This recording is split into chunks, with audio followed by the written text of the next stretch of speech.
በስመ አብ ወወልድ ወመንፈስ ቅዱስ አሐዱ አምላክ አሜን። ንዓለማት ብፍቅር ዝምግብ ጥንቲ ዝነበረ አልፋ ዓለም ሕሊፉ ዝነብር ኦሜጋ መጀመርታን መወዳእታን ዘይብሉ ናይ ቦታትና አምላኽ ናይ ሰራዊት ጌታ ስለትኽንገር ዘይክእል ምሕረቱ ስለትኽንገር ዘይክእል ፍቅሩን ርህራሄኡን ክብርን ምስጋናን አምልኾን ውዳሴን ስግደትን ንዕኡ ንበይኒ ይግባእ። ንሱ ኣብ ተፀዋዓሉ ካብኡ ዘይትፍለ ቅድስተ ቅዱሳን ንጽሕተ ንጹሃን ኣቁራሪተ መዓት ናይ ሓዲስ ኪዳን ኩርቤል ዝኾነት ኣዴና ቅድስት ድንግል ማርያም ነቲ ኣማናዊ ዝኾነ መግቢ ህይወት ነቲ ኣማናዊ ዝኾነ መስተ ህይወት ስለ ዝሃበትናን ዝወለደትልናን ወዳ ጎይታናን መድሕኒናን ኢየሱስ ክርስቶስ ብዘኽበራን ብዘፍቀራን መጠን ክብሪ ምስጋናና ይኹና። ኩሎም መላእክቲ ነቢያት ሃዋርያት ጻድቃን ሰማዕታት እግዚአብሔር አምላክ ብዝሃቦም ክብሪ ማዕርግን ዝኸበሩን ዝተመስገኑን ይኹኑ። ዝኸበርኩም ህዝበ ክርስቲያን ከመይ ኣለኹም ከመይ ቀኒኹም? አሜን። ስምትልሉን ሕያውን ዝኾነ እግዚአብሔር አምላክና በአና ብድኹማት ባሮቱ ዝኸበረን ዝተመስገነን ይኹን። ናይ ሎሚ መዘራረቢ አርእስትና ልብኻ ንእግዚአብሔር አምላክ ክፈቶ ዝብል ኃይለ ቃል እዩ። እግዚአብሔር አምላክ ካብ ኩሉ ናይ ህይወትና አካል ዝደልዮ ነገር እንተሃልዩ ልብና እዩ። ልቢ ሞተር ናይ ህይወትና እዩ። ልቢ ዝፋን ናይ አምላኽ እዩ። ልቢ እግዚአብሔር አምላክን ከገልግል ዝተፈጥረ እግዚአብሔር አምላክ ኣብ ውሽጥን ከንግስ ዝተፈጥረ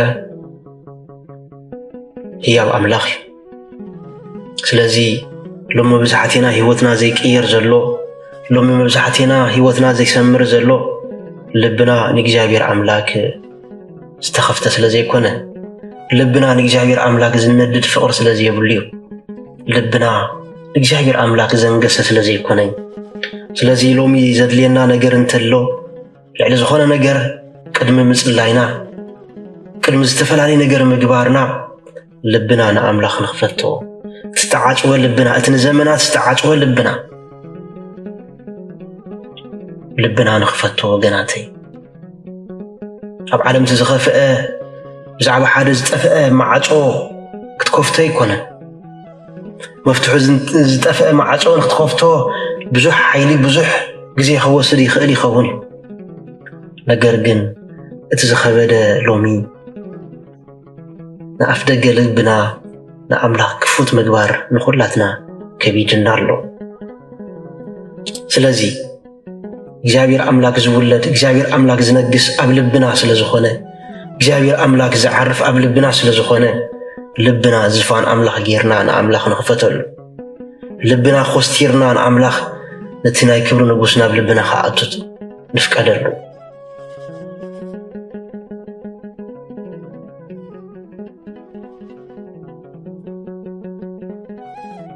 ስለዚ እግዚአብሔር አምላክ ዝዓርፈሉ ቤት መቅደስ ልብና እዩ ወገናተይ። እቲ አምላኽ ክሓድረሉ ዝምነየሉ ቦታ ልብና እዩ ወገናተይ። እቲ ክርስቶስ ክነግሰሉ ዝናፍቆ ቦታ ዝፋን ክገብሮ ዝደሊ ቦታ ልብና እዩ ወገናተይ።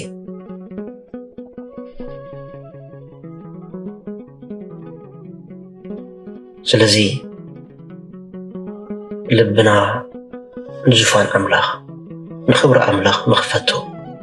ቅዱስ ዮሐንስ አፈወርቅ ስለዚ ጉዳይ እዚ ከምዚ ይብለና ንማዕጾ ልብኻ ኣርሕዎ መንግስቲ አምላኽ ከዓ ክትረኽባ ኢኻ ይብለና። ንማዕጾ ልብና ክንከፍቶ ይግባአና መንግስቲ አምላኽ ድማ ኣብኡ ክንረኽባ ኢና። መንግስቲ አምላኽ ኣብ ማእኸልኩም እያ ዘላ ምባሉ ክርስቶስ አምላኽና መንግስቲ አምላኽ ኣብ ልብና ስለ ዘለያ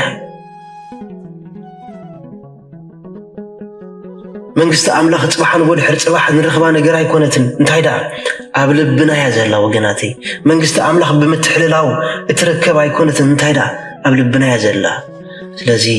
ንልብና ዝፋን አምላኽ ጌርና ኣጽሪና ንኣምላኽ ኣብ ልብና ንቀበሉ። እዚ ግጥሚ ይኮነን፣ እዚ ድርሰት ኣይኮነን ወገናተይ።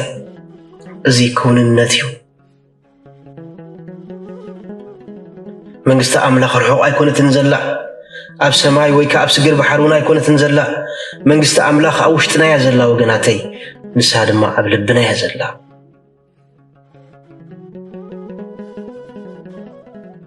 سلازي منغست املاخ اوشتنا خاب زلا منغست املاخ اب لبنا كاب حلوت تحطو قداماي كمص زغبو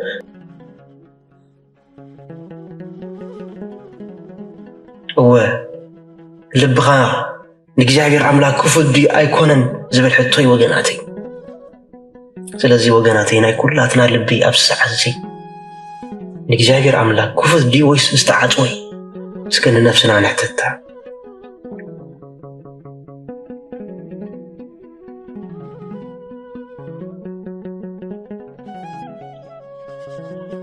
لومي كريستوس املاخنا ابدغم كوينو ابدغ امعصون كوين كح يبلالو ناب لبنا خاطو مخنياتو لبنا بحرقان ببسጭት بጭንቀት تملي يزلو سلازي لبنا ناب لبنا خاطو خعرف ايكالن كريستوس املاخنا مصقع خركب ايكالن ناب لبنا وغناتي نا كريستوس كابز نغرات زي نخون رحق لبنا اطرينا متان نسو ناب لبنا خاطو أبدأ خوينو كح يبلالو حدا كان دمص يسمعو زخفتن انتو يبل أنا مسؤخ نبري نسو دما بايك نبري يبلنا سلازو وغناتي للبنا زفان أملاخ غيرنان أملاخ نخفتلو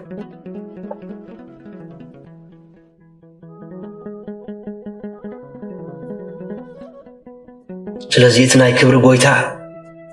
اتن سمعت زفتره بحري كم مستيات اندارقص زخيد املاح اتي دمصي اخران زنقطقط اتي بدمصو اخران زنقطقط املاح اب افدق لب خادو ويلو يخوخوحلو اتي مخوخوح من زقدد ايكونن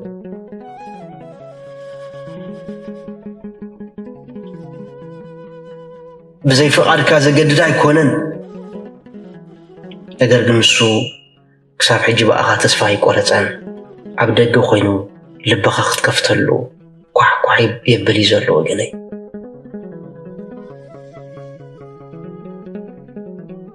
سلازي كساب معاتينا نجاير املاك لبنا خنعات ولو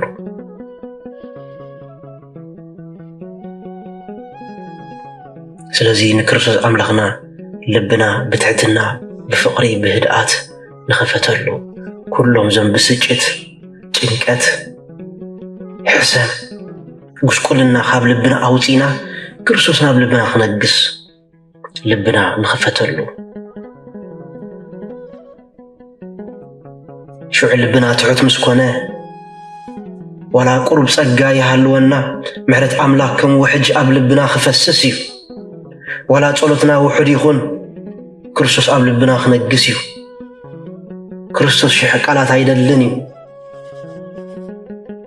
ክርስቶስ ካባና ዘደልዩ ሓንተም መጥሪያ ልብና ክንከፍተሉ ክርስቶስ ኣምላኸይ ኣነ ወላ ሓንቲ ይብለይን ብዘይ በኣኻ ወላ ሓንቲ ክኾን ኣይክእልኒ ስለዚ ኣብ ልበይ እቶ ኣብ ልበይ ንገስ ክንብሎ ይግባአና أفتح موتتي أدمى كرسوس أملاخنا ناوشتنا ناب لبنا يأتو نلبنا يفوسو نقص للبنا يحكمو نحتو تاتنا يملس نزمته هيوتنا تنسعي يوهب سلزو قناتي لبنا نأملاخ نخفتلو بنسحا لبنا أملاخ نخفتلو نسحا أنا بسنا بقع ويكان بقنشل نحط عندما أنا بقدسان دخمات دما نابت توقعاتي زغير مدهانيتيو نسحا وهاي كون نسحا إليو نسحا ناتنتيو نسحا نتي ديابلوس كهانسو زفتنا كل زكاة الحوي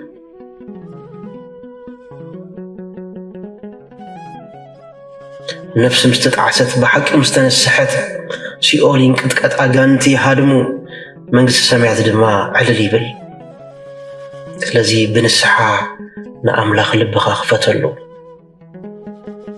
ከምቲ ነቢ እግዚአብሔር ኣምላክ ሄኖክ ኢልዎ ዘሎ ወደ ንስሓ ንምእታው ኣይትፍራሕ ከምኡን ከምቲ ኣብ መጽሓፍ ስራክ ተባሂሉ ዘሎ ወደ ንንስሓ ኣይትፍራሕ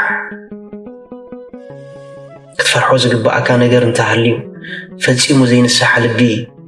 መወዳእቱ ጽቡቕ ኣይኮነን ስለዚ ልብኻ ናብ ንስሓ ምለሶ ልብኻ ንክርስቶስ ብንስሓ ክፈተሉ ከምኡውን ልብኻ ብጸሎት ኣለማምዶ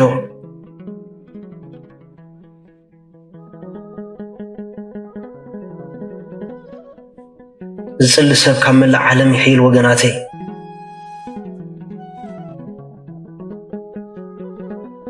ጸሎት ወገናተይ استنفاس እዩ ሰብ استنفاس بزي استنفاس كنبر زي كئل بزي ጸሎት كنبر ኣይግብኦን ወገናተይ ክትጸሊ ከለኻ መንፈስ ቅዱስ ኣበኻ ይስተንፍስ ልብኻ ሓዊ መንፈስ ቅዱስ ይመልኦ መልሓስካ ብርሃን ቃላት የውፅእ ነፍስኻ ድማ ቤት መቅደስ ኣምላኽ ትኸውን بزي ጸሎት ግና ልቢ ይዝሕል بزي ጸሎት ግና ልቢ ይድንድን ምንስሓ ይዓቢ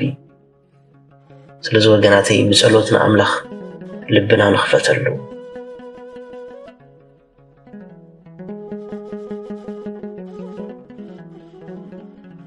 ቅዱስ ዮሐንስ አፈወርቅ ዝብለና ሓደ ቃል ኣሎ ንነፍሱ ዘይጎድእ ሰብ ካልእ ክጎድኦ ዝኽእል የልቦን ይብለና ስለዚ ወገናተይ ነፍስና ኣይንጉዳእያ ብንስሓ ብጸሎት ናብ ኣምላኽና ንምለሳ ናይ ገዛ ርእስና ጸላእቲ በዓልና ኢና ናይ ገዛ ርእስና ጎዳእቲ በዓልና ኢና እቲ ነፍሱ ዘይጎድእ ካልእ ማንም ክጎድኦ ዝኽእል ወላ ሓደ ኣካል የለን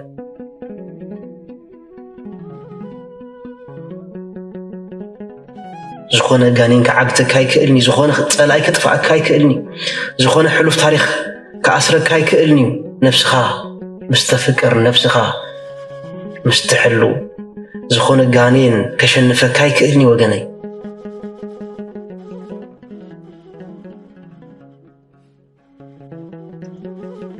እንተኾነ ግን ሎሚ ልብኻ ንኣምላኽ ዓፂኻ ያለኻ